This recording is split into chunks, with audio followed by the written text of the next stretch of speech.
ஆண்டவராக இயேசு கிறிஸ்துவின் நாமத்தில் அன்பின் வாழ்த்துக்கள்.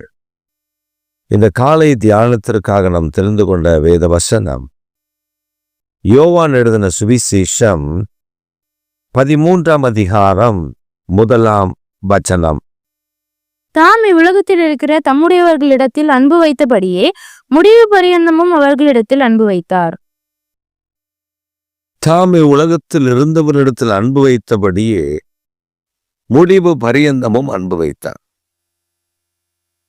பிரியமான கர்த்தருடைய ஜனமே, ஆண்டவன் நம்மேல் அன்பு வைக்கிறார். அந்த அன்பு மாறாதது. கணவனுடைய அன்பு மாறி போகலாம், மனைவியினுடைய அன்பு மாறி போகலாம், பிள்ளைகளுடைய அன்பு மாறி போகலாம், பெற்றோருடைய அன்பு மாறி போகலாம். ஆனால் நம் அருள்நாதருடைய இயேசு கிறிஸ்துவுடைய அன்பு, அவர் ஆரம்பத்தில் எப்படி ஒரு மனிதனிடத்தில் அன்பு கூறுகிறாரோ முடிவு பரியந்தமும் அவர் அதே அன்பு, அந்த அன்பின் அளவு மாறவில்லை. அவர் உச்சகட்ட அன்புதான் நமக்கு செலுத்துகிறார். அந்த உச்சகட்ட அன்பை அவர் மாற்றிவிடவில்லை என்று வேதம் நமக்கு கற்றுக் கொடுக்கிறது. நாம் சூழ்நிலைக்கு ஏற்றபடி மாறிவிடுவோம். பணம் இருந்தால் ஒரு அன்பு, பதவி இருந்தால் ஒரு அன்பு. ஒரு சமயம் ஒரு மனிதனை குறித்து சொன்னார்கள். அதாவது அவர் கலெக்டர், ஐஏஎஸ் ஆபீசர், இப்படி பல பரிமாணங்கள் அவருக்கு இருந்தது. அப்போது அவர் வீட்டில் வளர்த்த ஒரு அல்சேஷன் நாய் செத்து போச்சு. ஒரு அல்சேஷன் நாய் செத்து போன உடனே அது அந்த டிபார்ட்மெண்ட்ல அவரு வீட்டில் நாய் செத்துடுச்சா, அதுக்கு ஐபிஎஸ் ஆஃபீஸர்ஸ், அதுக்கு பெரிய பெரிய ஆட்கள்லாம் வந்து என்ன உங்க வீட்டில் நாய் செத்துடுச்சான்னு சொல்லி நாய்க்கு வந்து பார்த்தாங்க. ஆனால் அந்த ஐஏஎஸ் ஆஃபீஸரே செத்து போனார், ஒரு நாதி வரல. ஏன்னா அவர் அப்போ பதவியில் இல்லை. பதவியில் இருக்கும் பொழுது அவர் வீட்டு நாய் செத்ததுக்கே பெரிய கூட்டம், மலர் வலையெல்லாம் வந்துச்சு. ஆனால் பதவியில் இல்லாத போது அவர் செத்ததுக்கு எவனும் வரல. இதான் அன்பு, இதான் உலகத்தின் அன்பு. மாறி போகிற அன்பு, மாய்மாலம் பண்ணுகிற அன்பு, தீமை செய்கிற அன்பு. சில நம்மகிட்ட சிரிச்சு நல்லா பேசுவாங்க, நல்லா சிரிச்சு பேசுவாங்க. நாமும் அவங்கள நம்பிடுவோம். நாமும் நம்முடைய இருதயத்தில் வைத்திருக்கிற சில விஷயங்களை அவர்களுக்கு சொல்லிடுவோம். கடைசியில் பார்த்தீங்கன்னா அந்த அவருடைய உதடின் கீழ் விரியன் பாம்பின் விஷம் இருக்கும். அப்ப நம்ம ரொம்ப ஜாக்கிரதையா இருக்கணும்.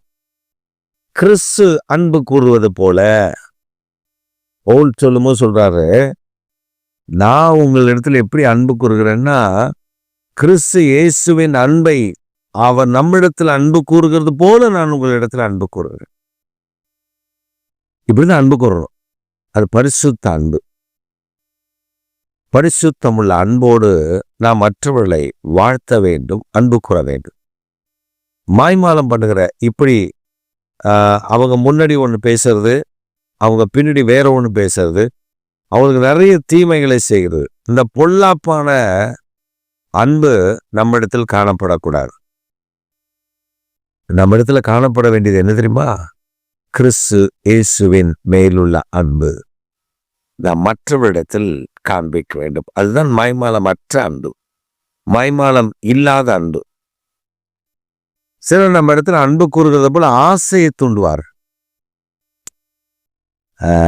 இப்படி அப்படி அப்படியே இயேசுவை தச்சுரூபமா பார்த்தது போலவும், இயேசு கிறிஸ்துவை தனக்குள்ள தரித்திருப்பதை போலவும் நம்ம இடத்துல பயங்கரமா கதை விடுவாங்க. ஒரு அம்மா ஒரு முறை பிரான்ஸ் தேசத்திலிருந்து இங்க வந்திருந்தாங்க. அப்போ அவங்களுக்காக ஜெபிப்பதற்கு அவங்க சம்மந்தி அந்த பிரான்ஸ் தேசத்திலிருந்து வந்தவங்களுடைய சம்பந்தி, அவங்க எனக்கு பழக்கம். அவங்க உடனே ஃபோன் பண்ணி, பாஸ்டர் இப்படி அவங்க வந்திருக்காங்க, நீங்கள் வந்து ஒரு ஜெபம் பண்ணுங்க, அவங்க ஒரு வீடு வாங்கியிருக்காங்க, அதை ஆசீர்வதிச்சு சுபிக்கணும், நீங்கள் வாங்க. கூட்டங்கள் எல்லாம் ஒழுங்குபடுத்தியாச்சு. நான் போயிருக்கேன். கூட்டங்கள் முடிஞ்சது. எல்லாருக்கும் டீயும் இது கொடுத்தாங்க, பிஸ்கெட்டு கொடுத்து அனுப்பிட்டாங்க. நான் சொன்னேன், வீடு வாங்கியிருக்காங்க, வீடு பிரதிஷ்டாங்க, பிரான்ஸ் தேசத்துல வந்திருக்காங்க, இது என்னன்னு தெரியலையே அப்படின்னு சொல்லி அப்படி யோசிச்சுட்டே நான் உட்காந்துருக்கேன். வந்தாங்க, பாஸ்டர் ஐயோ ரொம்ப ஆசீர்வாதமாக இருந்தது, சரி ரொம்ப நன்றி அப்படின்னு சொல்லிட்டு, சரி சிஸ்டர் நான் கிளம்புறேன்னு சொல்லி நான் கிளம்பிட்டேன். அங்கிருந்து வெளியே வரும்போது அவங்க சொன்னாங்க, பாஸ்டர் ஒரு காரியம் தெரியுமா, என்கிட்ட ஏசப்பா எவ்வளோ அன்பா இருக்கிறாரு. நமக்கு அதன் மேல ஐயோ ஆண்டவர் அவ்வளோ அன்பா இருக்கிறாரா அப்படின்னு சொல்லி நான் சொல்றேன், கொஞ்சம் கேட்டுட்டு போகலாம். சரி சிஸ்டர் நீங்க சொல்லுங்க. அந்த அம்மா கழட்டி விட்டுச்சு பாருங்க கதைய, நம்புற மாதிரியே சொல்லுது. என்ன தெரியுமா சொல்லுச்சு, நான் பிரான்ஸ்ல எங்க வீட்டில் நான் கதவெல்லாம் சாத்திட்டு சோஃபாவில் உட்காந்து ஒரு காஃபி குடிச்சிக்கிட்டு டிவியில் ப்ரோக்ராம் பார்த்துட்டு இருக்கேன். இது என்ன ப்ரோக்ராமை பார்த்துச்சு நமக்கு தெரியாது. காஃபி குடிச்சிக்கிட்டே அப்படி டிவியில் ப்ரோக்ராம் பார்க்கும்போது கதவு தட்டுற சத்தம் கேட்டுச்சு. நான் உடனே போய் கதவு திறந்தா வெளில ஏசுநாதர் ஏசப்பாவை நிற்கிறாரு. அப்புறம் ஐயோ வாங்க ஏசப்பா அப்படின்னு சொல்லி நான் கூப்பிட்டேன். அவரும் வந்துட்டாரு. கதவை தட்டிட்டு வெளில நின்னாராம். இந்த அம்மா கூப்பிட்டோடனே உள்ள வந்துட்டாராம். அதாவது இந்த அம்மாவுக்கும் தேவனுக்கும் இடையில அன்பு அவ்வளோ திக்கா இருக்கிறதுன்னு இது சொல்லுது. உள்ள வந்தாராம். வந்து சோபாவில் உட்காந்துட்டாராம். கேட்டாராம், கையில் என்னம்மா? காஃபி ஜீசஸ், காஃபி வச்சுருக்கேன். அப்படியாம்மா, எனக்கு ஒரு காஃபி போடு, தோ எடுத்துகிட்டு வந்துடுறேன், ஏசு வெயிட் பண்ணுங்க, தோ வர்றேன் அப்படின்னு சொல்லிட்டு போய் ஒரு காஃபியை போட்டு கொண்டு வந்து அவர் கையில் கொடுத்தோடனே அவங்க அப்படியே ஜாலியாக பேசிட்டு சிரிப்பெல்லாம் காமிச்சிட்டு அப்படியே அந்த காஃபியை பிடிச்சிட்டு, சரி மகளே நான் போயிட்டு வரேன். ஏன் வந்தார், எதுக்கு வந்தார், ஏன் போனார், இது எதுவுமே இல்லை அந்த அதை விட்ட கதையில். அப்படி ஏசுவ நீங்களாம் ஃபஸ்ட்டு ஜெபம் பண்ணாதான், நீங்களாம் வந்து முழங்கால் படிட்டு ஜெபம் பண்ணி உபவாசம் பண்ணாதான் ஒருவேளை ஏசப்பா பேசுவார். நான் அப்படி இல்லை. பாருங்க, காஃபி குடிச்சு டிவியில் பார்த்துட்டு இருக்கேன், ப்ரோக்ராம் ஓடிட்டு இருக்குது, கதவு தட்டுறாரு, என்னன்னு தெரியல, ஏசப்பா வாசலில் நிற்கிறாரு. ஆகாசப்பண்ணோட வந்துட்டாரு. நாங்களும் அப்படி. இந்த மாதிரி கதைகள் கடைசி நாட்கள்ல வரும். இயேசு கிறிஸ்து மாறாதவர். ஆனா நம்ம மனிதர்கள் விடுற கதை இருக்கு பார்த்தீங்களா, ஐயோ அது 70 mm இல்லை, எத்தனை mm வேணா எடுக்கலாம், எத்தனை கே வேணா போட்டு எடுத்து அதை வந்து ஃபிலிம் ஆக்கி காமிச்சிங்கன்னா ஐயோ மக்கள் பாருங்க, வஞ்சிக்கப்படுகிற கூட்டங்களா இப்போ மாறிட்டு இருக்காங்க. இயேசு தம்முடைய சீஷர்கள் மேல அன்பு கூர்ந்தது அவர் மாறாமலே அன்பு கூர்ந்த கடைசி வரையிடும். அம்மா சொல்றான், கதவு தட்டினாரா, கதவு தட்டினோடனே திறந்தாங்களாம். வெளில நேரம் வந்து காஃபி குடிச்சு சிரிச்சு பேசிட்டு போயிட்டாராம். வேற ஒன்றும் இல்லை, ப்ரோக்ராமுக்கு அவர் ப்ரோக்ராமே கிடையாது. இதையும் நம்புற கூட்டம் எவ்வளோ பேர் இருக்காங்க. அப்படியா சிஸ்டர், அப்போ எனக்கு ஒரு ஜெபம் பண்ணுங்க, நமக்கு சொல்லுங்க, ஆண்டவர்கிட்ட நம்மளே ஆசீர்வதிக்க சொல்லுங்க. அந்தம்மா உடனே சொல்லுச்சு.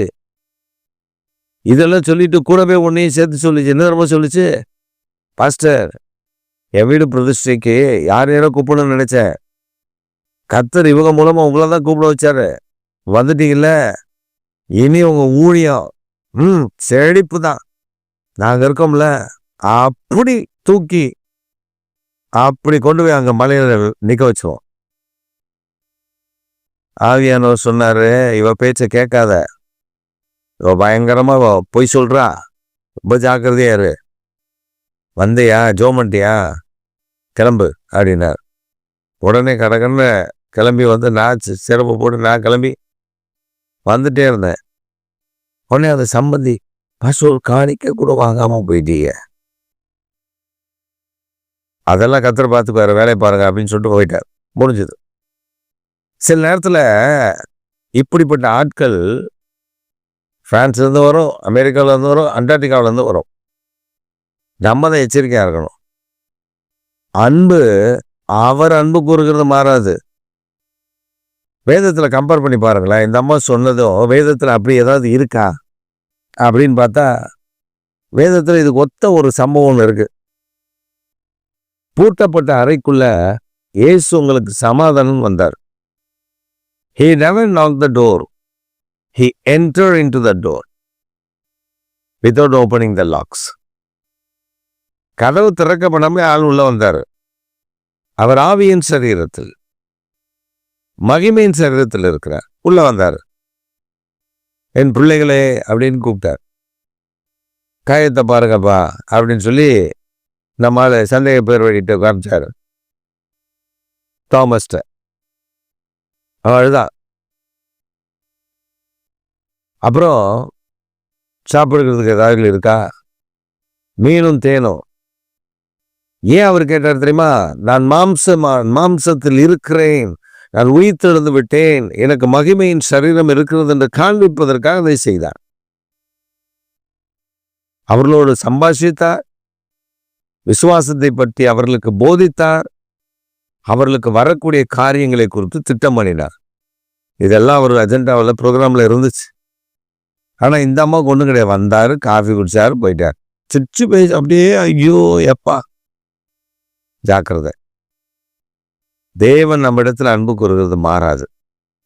தேவன் அன்பு கூறுகிறதை போல சில நடிக்கிறது மாறி போகும். அவங்கள மயமாலாம். அது அந்த அவங்களுடைய வாழ்க்கையை நீங்க பார்த்தீங்கன்னு வச்சுக்கோங்க, குப்பை கூலமா இருக்கும். ஆனா வெளியில இப்படி சொல்லிட்டு திரிவாங்க. ஏன்னா அவங்க ரொம்ப பரிசுத்தவாண்டி மாதிரி காட்டிக்குவாங்க. ஆனா கர்த்தர் அவர்கள் நடுவில் இல்லை.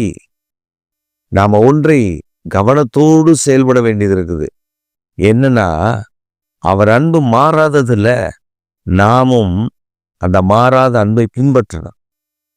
மற்றவர்களிடத்துல உண்மையா அன்பு கூறணும். அவன் தீமை செய்யறானா நமக்கு கவலை கிடையாது. நீ தீமைக்கு பதிலாக நன்மை செய். நன்மையை தீமையினால் வெல்லாமல் தீமையை நன்மையினால் வெல்லு. அப்படித்தானே வேதம் சொல்லுது. அப்ப நம்ம அன்பு கூறணும், உண்மையா அன்பு கூறணும். தெய்வத்தினுடைய அன்பை மற்றவர்களுக்கு காண்பிக்கணும். தெய்வத்தினுடைய அன்பை, இயேசு கிறிஸ்துவினுடைய அன்பை மற்றவர்களுக்கு கற்றுக் கொடுக்கணும். அதுதாங்க கர்த்தர் நம்மகிட்ட எதிர்பார்க்கறது. நம்ம என்ன நினைக்கிறோம்? ஆவிக்குரிய ஜீவிதத்தில் நான் பெரிய ஆளா காட்டணும், தரிசனம் பார்க்கறதுல நான் பெரிய ஆளா காட்டணும். இல்லைங்க, பரிசுத்த ஆவியானவர் நம்ம கூட தான் இருப்பாரு. பிதாவாகிய தேவன், குமாரனாக இயேசு கிறிஸ்து, பரிசுத்த ஆவியானவர் திரியேக தேவனுடைய நாமத்துல அந்த அன்பை நம்ம வெளிப்படுத்தணும்.